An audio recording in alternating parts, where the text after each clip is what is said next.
Zoom calls dropping. Ugh, it's frustrating. Let's end your frustration by signing up for fiber internet in Clinton. Click the Connexus icon at DeWittDailyNews.com.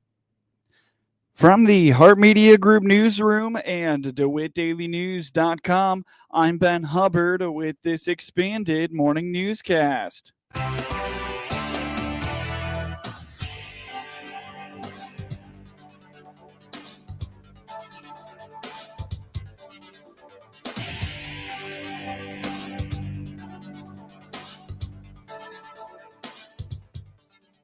Good morning and thanks for being with us. I'm your host today, Ben Hubbard. The news is brought to you by Baum Chevy Buick in Clinton, your Silverado headquarters, as well as Connexus, offering fiber internet in Clinton. Click their icon on DeWittDailyNews.com to find out more. Kwik is one of the major manufacturers that has set up shop in Clinton in the past year, and the factory is almost ready to begin production. On the WHOW Morning Show Monday, DeWitt County Development Council Executive Director Kurt Homan told the Hart Media Group that the movable wall manufacturer will be bringing on their first production line next week, with more to come in early 2026. Great news. They've done a lot of work in that building. They still have some work to do, but things are really moving along. They're actually going to start their first production line next week out of the facility. So the first production will be next week, December of 2025. Very exciting with that. Yeah. And then they have two additional lines that'll be coming later. One is projected for January, and then potentially February, March for the third. Okay. So yeah, they do fabricated movable walls essentially. So you would see them in hotels, schools potentially. They have some really, really impressive glass systems. You literally push a button on the wall and the glass walls come together, and just fantastic product. Very, very, very well done for sure. So, yeah. But it's exciting to see that production start here in Clinton, Illinois, in just a few days. The first line will begin production with the company's current employees. However, Homan indicates that Kwik will be hosting a hiring event on Thursday, December 11th from 10 a.m. to noon and from 4 to 6 p.m. in their new Clinton facility. They'll be filling that with current employees to begin, but yeah, there'll definitely be more traffic coming in and out of there. So please slow down along Route 10 as well, because trucks will come in and out that area. Yeah. So there is also very excited to announce this. So Thursday, December 11th, Kwik will be doing a hiring event, a job fair at the new Clinton facility. That'll be from 10 to 12 a.m. and then again from 4 to 6 p.m. on those days. So these would be for January, projected January start dates. And it's general labor positions, essentially metal forming, assembly, materials handling, shipping and receiving, machine operators, fabricators, and welders. Yeah. So, a great opportunity for those that are local or not local. That like to get on with a great company that cares about its employees and get a new start. Go to work for a great local employer. Homan states that the company is offering competitive wages and a good benefits package. He adds that they are looking for reliable and enthusiastic applicants. Coming up shortly on this expanded newscast, cameras can keep your packages safe this holiday season. The city of Lincoln is clarifying matters and taking steps toward a sewer project on the east side of town. Mayor Tracy Welch indicates that it was unclear who owned Campus View Drive for a time due to the closing of Lincoln Christian University and the opening of the Open Arms Church. He says the history of the property has led to homes in the area operating on the church's sewer system. We've gone through some cycles with that road out there. Years ago, we actually went through the steps to make sure that the city owned that road. It was always in question who actually owned it. That impacts services, plowing of roads, things. So we got that taken care of. Those properties out there, they pay a sewer fee. And as such, they expect that when they flush toilets and take showers, it'll flush properly. Mm-hmm. Those houses, at least in the 100, 200, 300 block of Campus View, they actually were built as part of the college out there, Lincoln Christian University. And they had since been sold off to private owners. But when they were developed, the sewers all tied in to the same system on the university property. And it's kind of like the old wiring in your house. You just find the closest place to connect and you connect. Well, that's not necessarily a problem until your neighbor's sewer gets plugged up and then your sewer isn't working because it all goes down one line. The mayor says this mission to right the issue has been going on for the past 2 to 3 years, and now the city will be laying down a sewer line to separate the churches' surrounding homes. He notes the city has a very healthy sewer fund.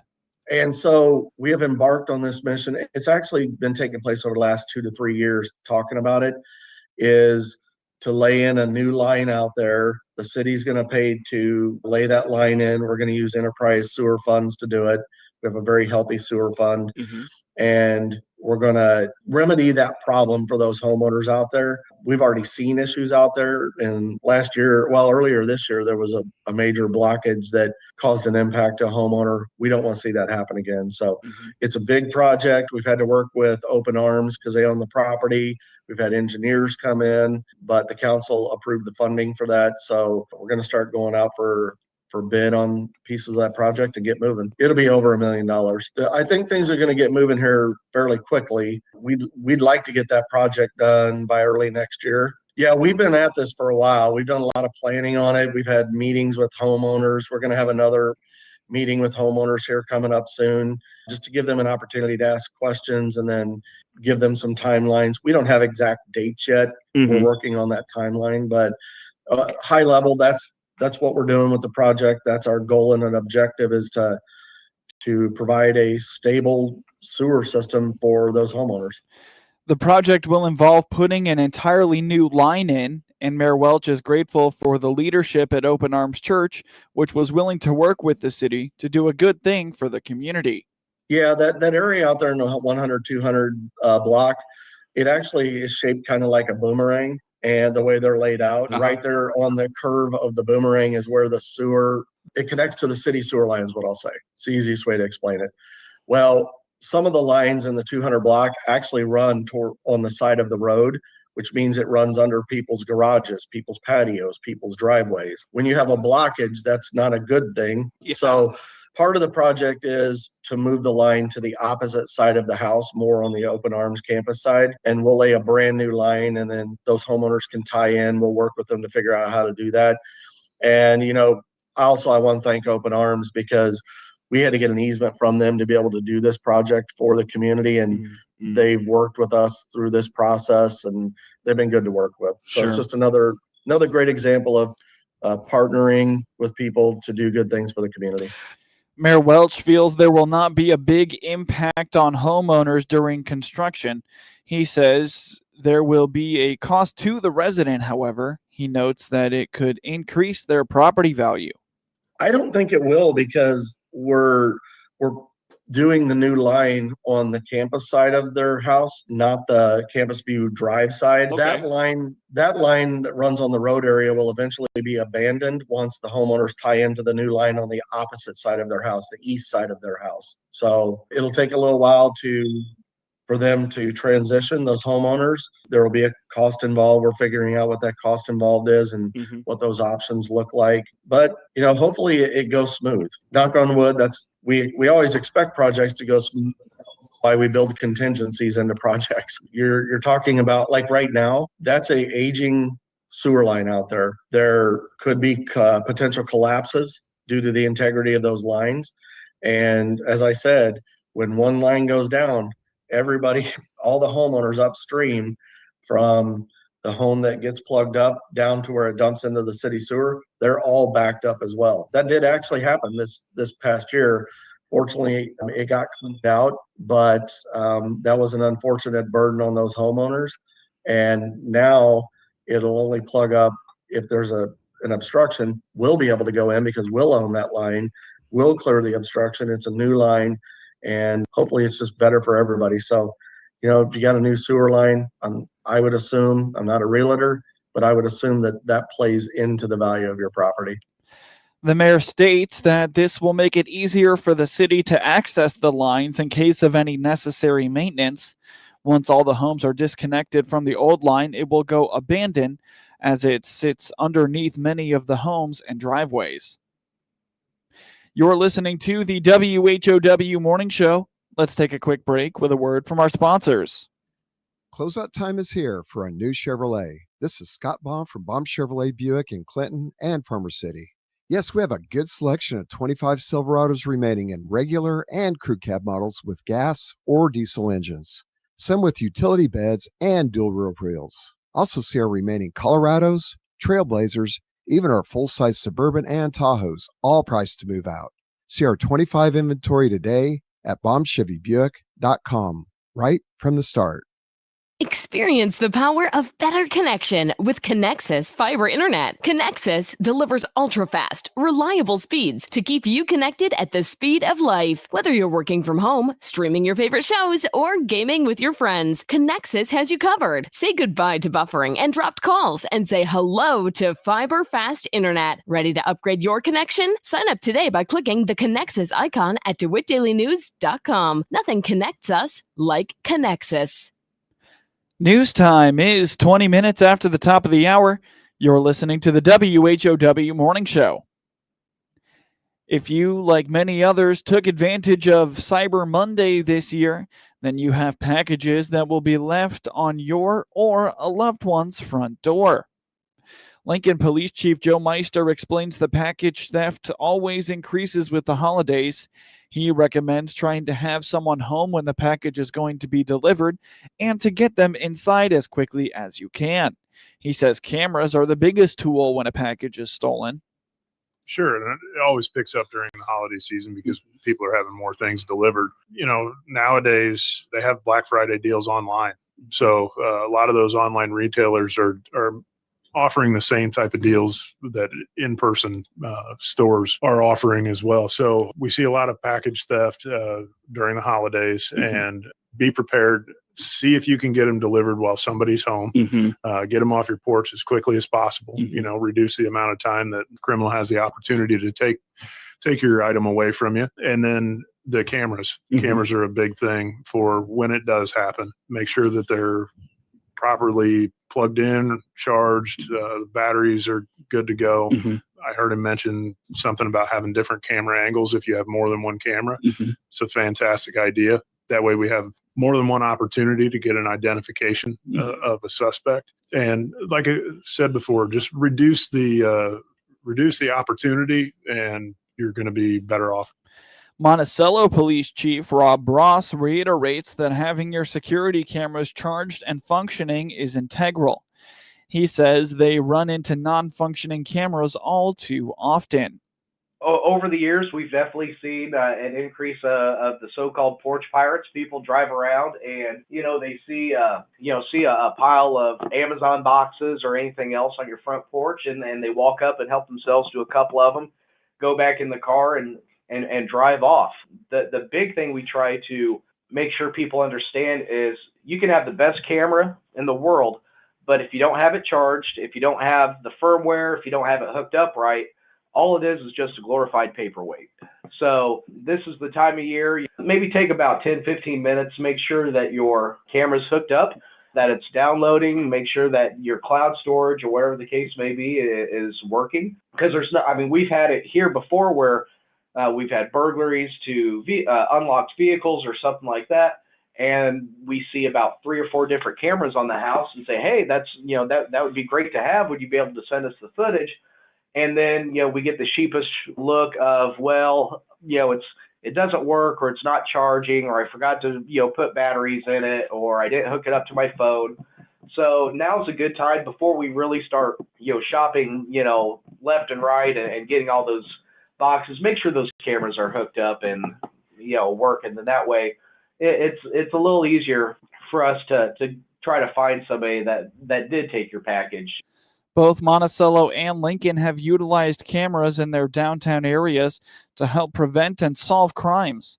The two officials recalled recent instances where cameras were used to identify a suspect in a local crime. Yep, we have quite a few businesses there on the south part of town that have very good cameras. We have a building where people are coming to try to steal kind of scrap or anything else that's in there. So far, we've caught, I believe, 5 or 6 people that have gone over there, and the cameras are fantastic. You know, they're able to tell us when they show up. We're able to see them drive into someone's parking lot, walk into the building, and then see them kind of go back and forth. So that has greatly helped us try to stem some of this there on the south end of town. Absolutely. We use them all the time. We just used some of the downtown safety initiative cameras that the city's invested in to solve a damage to property last week. The street department did a large concrete project downtown to repair a sidewalk and crosswalk area, and invested a lot of time and work and money into that. And it was damaged after they left. And we were able to use those cameras to identify who was responsible and take care of that problem.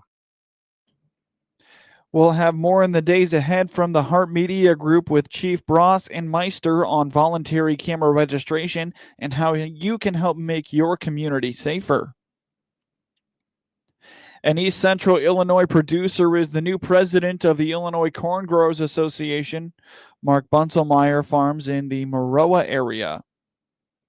Back in 2015, I came along with the Illinois Corn Marketing Board and Grower Association, sponsored a trip to DC for the Illinois FFA, and I came along as a chaperone and got to see what the involvement was with Illinois Corn in DC and watch them do the lobbying on the Hill and their interaction with non-government offices and all the different opportunities there, just being as a chaperone to the side. And when there was an opening for the board, Jim Tarman asked me if I was willing to serve, and I gladly took him up on the offer.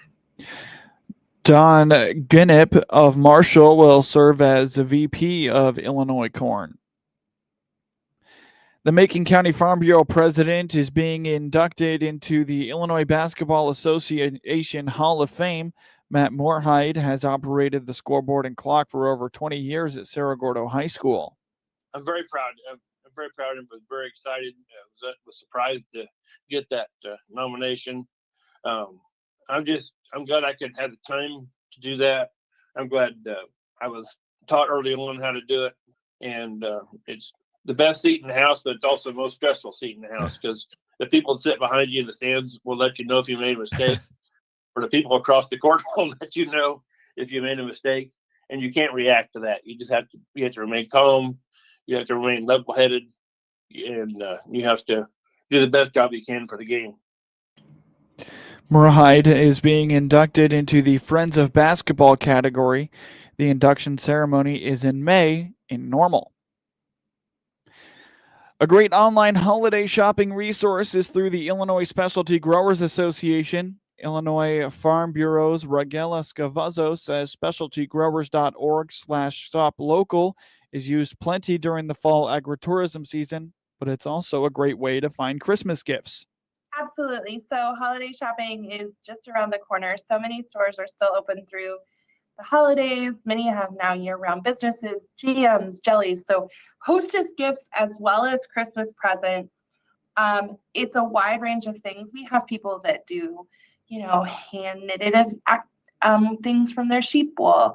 We have soaps and bath salts and so many different things. So if you go to specialtygrowers.org/shoplocal, you can look for small businesses in your community to support over the holidays. Again, the site is specialtygrowers.org/shoplocal. A retired County Farm Bureau manager received the Illinois Corn Growers Association's highest honor. Mark Schneiderwind was presented the World of Corn Award last week. We first started working with Illinois Corn on the grain barge tours, and they went to go through the Des Plaines River and through the locks and dams. And when Jim Tarman called me on that, we started working with him they found the barges and all that, but we helped find the tent companies, we helped find the caterers, we helped find the media people, and we helped find some of the local business people to get them on those barge tours.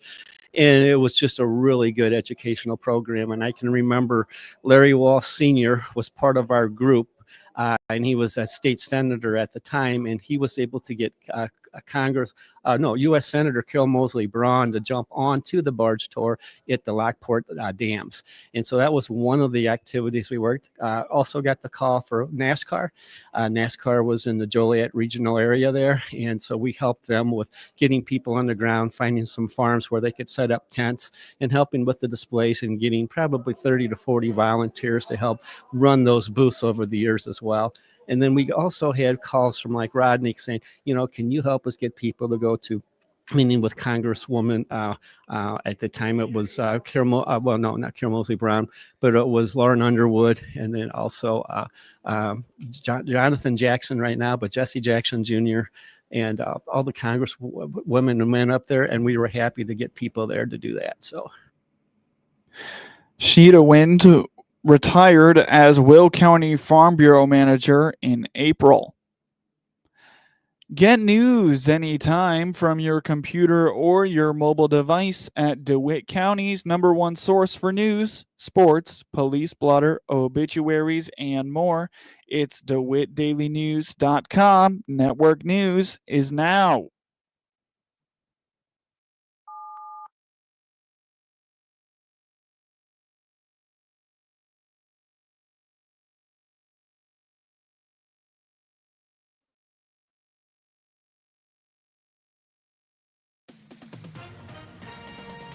SRN News, I'm Rich Thomason in Washington.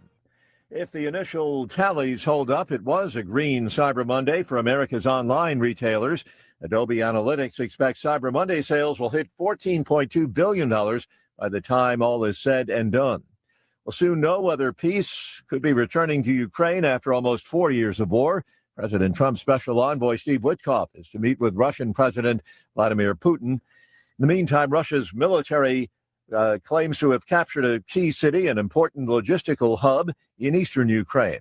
The White House says it was lawful. Navy admiral's order of a follow-up strike on a suspected drug-running boat. From the Hart Media Group Sports Desk, IL Sports Wire, and DeWittDailyNews.com, I'm Ben Hubbard with this local sports report. The Monticello Lady Sages shut out their opponents in the first quarter and stole the ball 13 times to lead to their 62-17 rout of the Urbana Lady Tigers on Monday night in non-conference high school girls basketball action in Urbana. Monticello did not allow Urbana to score through the first 8 minutes, leading to a 14-0 score going into the second quarter. They built up their lead in the second and third quarters, outscoring the Lady Tigers 39-13. The score was 53-13 going into the final quarter. The Lady Sages spread out the scoring, but were led by Sarah Cressup with 12 points. Allie Widener scored 10 points and had 6 assists. Maddie Melton also added 10 and had 4 steals. Lexi Leatherwood contributed 5 more steals to add to the team's total of 13. The Lady Tigers were led by Leanna Harper, who posted 12 points and shot perfect from the field. Madison Shade added 4. With the win, Monticello improves to 3-2, while Urbana falls to 0-3. The Lady Sages will come back to Monticello to host the Mount Pulaski Lady Hilltoppers on Thursday. Tip-off is at 7 p.m. Bradley takes on Washington State after Demarion Burch scored 21 points in Bradley's 74-64 victory against the Liberty Flames. The Braves have gone 2-1 in home games. Bradley scores 75.6 points and has outscored opponents by 4.6 points per game. The Cougars have gone 0-1 away from home. Washington State is 2-3 in games decided by 10 points or more. Bradley scores 75.6 points per game, 6.2 fewer than the 81.8 that Washington State gives up. Washington State scores 9.4 more points per game than Bradley gives up at 71. Alex Hubergeist is shooting 40.6% from beyond the arc with 3.3 made three-pointers per game for the Braves, while averaging 11.8 points.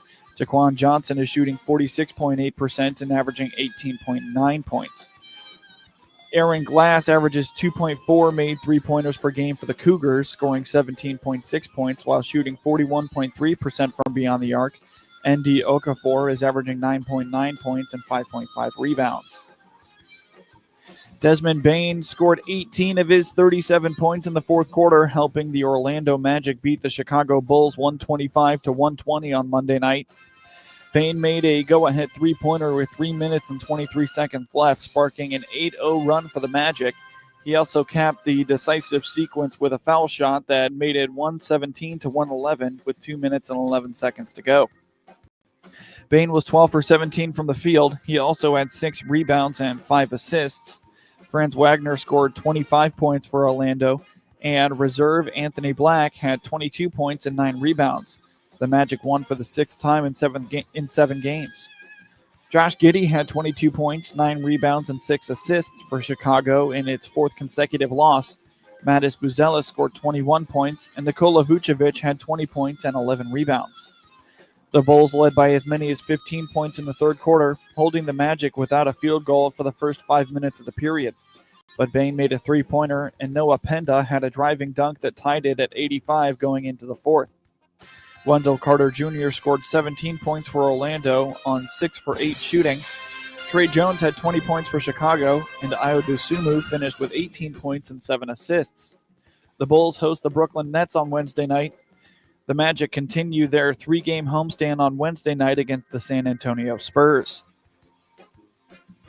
Goaltender Carter Hart will make his controversial return to the NHL for the first time in 22 months on Tuesday when the Vegas Golden Knights host the Chicago Blackhawks. Hart compiled a 96, 93, and 29 record, 2.94 goals against, and .906 save percentage in 227 games with the Flyers before the league mandated suspension, which was lifted on Monday. His last NHL start came on January 20th, 2024, in a 7-4 loss to Colorado. He was pulled after 2 periods after yielding 5 goals on 15 shots. Hart is expected to give a boost to a shaky goaltending situation for the Golden Knights, who lost starter Aiden Hill to a lower body injury on October 20th. Vegas was 5-0-2 at the time of Hill's injury, but has gone just 6-6-6 since and ranks just 15th in goals against. Vegas has also struggled badly in overtime contests, compiling a league-worst 1-8 record. Chicago, which snapped a 5-game losing streak with a 5-3 victory over Pacific Division co-leader Anaheim on Sunday, will be playing for the first time of a 4-game Western road trip that includes back-to-back games with the LA Kings and a rematch with the Ducks on Sunday. Connor Bedard scored 2 goals, including the game winner midway through the third period, and had 2 assists in the comeback win against Anaheim. The Blackhawks trailed 3-0 midway through the first period, but rallied with 5 consecutive goals. The final one, an empty netter by Bedard with 1:55 remaining. Vegas is 15-3-3 all-time against the Blackhawks, including 8-2-1 at T-Mobile Arena. Mason McTavish and Pavel Mintyukov each scored first-period goals to help the Anaheim Ducks beat the St. Louis Blues 4-1 Monday night. Leo Carlson also scored. Chris Kreider added an empty net goal, and Ville Husso made 22 saves for Anaheim, who successfully killed 6 St. Louis power plays. Jordan Kyrou scored for St. Louis, and Joel Hofer made 19 saves in relief of Jordan Binnington. Carlson scored his 14th goal of the season 5 minutes and 58 seconds into the third period to put the Ducks ahead 3-1. It was his 3rd goal in his last 4 games. Binnington allowed 2 goals on 5 shots before being pulled after Mintyukov scored his 2nd goal of the season with 9:36 remaining in the first period to give Anaheim a 2-1 lead. Kyrou scored his team-leading 8th goal of the season just 20 seconds after McTavish scored his 6th goal of the season to put Anaheim on the board 6:33 into the first period. Beckett Sinecki assisted on McTavish's goal to give him points in 8 straight games to match Paul Kyrgios for the longest point streak by a Ducks rookie. St. Louis was playing without forwards Jimmy Snuggerud, who will miss at least 6 weeks after being placed on IR with a left wrist injury that will require surgery, and Alexei Tropachenko, who is week to week after sustaining scalding burns on his legs in an incident at home. The Bulls recalled rookie forward Alexandru Kaskamaki from the club's AHL affiliate in Springfield, but he did not arrive in time for the game due to travel delays, forcing Blues coach Jim Montgomery to dress 7 defensemen and 11 forwards. The Ducks host Utah Wednesday night to open a 3-game homestand. The Blues are at Boston Thursday to open a 3-game road trip. Get sports anytime at DeWittDailyNews.com. This is staff meteorologist Jennifer Wojcicki with your regional radio forecast.